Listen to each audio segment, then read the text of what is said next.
অভাব অনটন যখন আসবে পরিবারে, ধৈর্য, এটার কোনো সমাধান আমাদের কাছে নাই।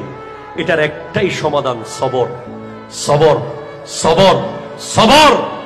ইন্নাল্লাহা মা'আস সাবিরিন, আল্লাহ ধৈর্যশীলদের সাথে আছে। চেষ্টা করুন প্রতিদিন অন্তত 1 পৃষ্ঠা কোরআন শরীফ পড়বেন। কয় পৃষ্ঠা বলেন তো? হতাশার সময় বেনসন খাবেন না, ড্রাগ নেবেন না, ইয়াবা খাবেন না, বন্ধু বান্ধবের সাথে মিলে উল্টাপাল্টা কাজ করবেন না। হতাশা হলেই পড়া শুরু করবেন। আউযু বিল্লাহি মিনাশ শাইতানির রাজীম। বিসমিল্লাহির রহমানির রহিম।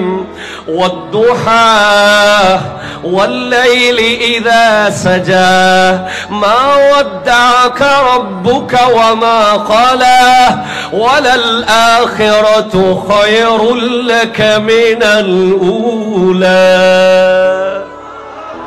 ولسوف يعطيك ربك فترضى ألم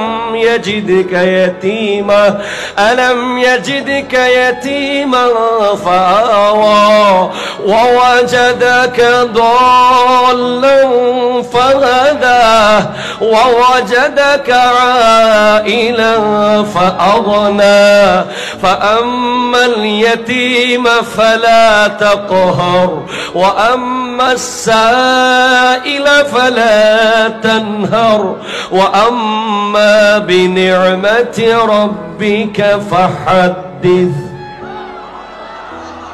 এটা হলো হতাশার 1 নম্বর ঔষধ।